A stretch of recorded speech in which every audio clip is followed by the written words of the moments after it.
ए चाची ए चाचा ए काकी कक्का, ए चाची ए चाचा ए काकी कक्का, सुन मोरे भैया ना, वोट देवल अधिकार ह तोहर त वोट देवे जइहना, वोट देवल अधिकार ह तोहर त वोट देवे जइहना। और न की बहुरिया है नया कनिया है भौजी, न की बहुरिया है नया कनिया, तनिको लजइहना, सोच समझ के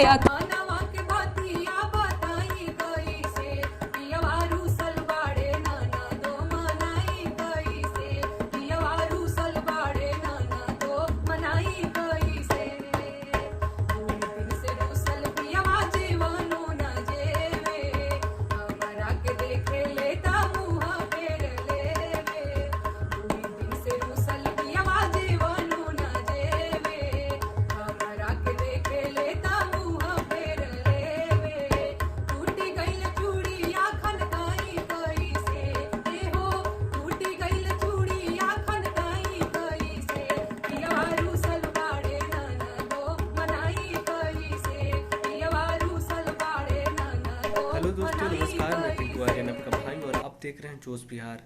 जी हाँ दोस्तों, जोश बिहार में मैं एक से एक गाने में आप लोगों का एंटरटेनमेंट करवाने के लिए लेकर आते रहता हूँ ताकि आप लोग एंटरटेन कर सकें।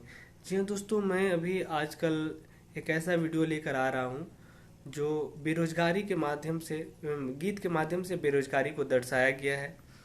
यूपी में जो खेल चल रहा है, राजनीतिक पार्टी जो सत्ता में वो भी और जो अपोजिशन है वो भी, वो एक ही थाली के चट्टे बट्टे हैं, ऐसा ही कुछ समझ लीजिए।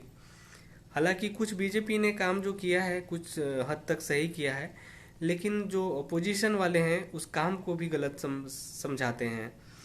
ये आप पता नहीं क्या है, वहाँ के पब्लिक जो हमें बताए हैं इस रिपोर्ट से मैं बता रहा हूँ। और इसी तरह से लगातार मैं आप लोगों के पास नए नए गाने के साथ बेरोजगारी से लेकर के और भी अच्छे अच्छे मुद्दे पर मैं गीत लेकर आते रहता हूँ।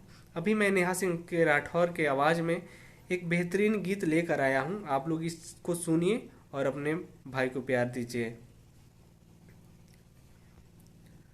जी हाँ दोस्तों, आपको ये वीडियो कैसा लगा? आपको अगर गीत वीडियो अच्छा लगा हो तो हमारे चैनल को सब्सक्राइब कर लीजिएगा, लाइक करना ना भूलिएगा और अपने दोस्तों के पास शेयर कीजिएगा। देवल अधिकार ह तोहर त वोट देवे जइहना, और मुहवा पे अपन मास्क लगइहा, मुहवा पे अपन मास्क लगइहा, अथवा सैनिटाइजर ना, कई के पूरा तैयारी भैया वोट देवे जइहना, वोट देवल अधिकार ह तोहर त वोट देवे जइहना।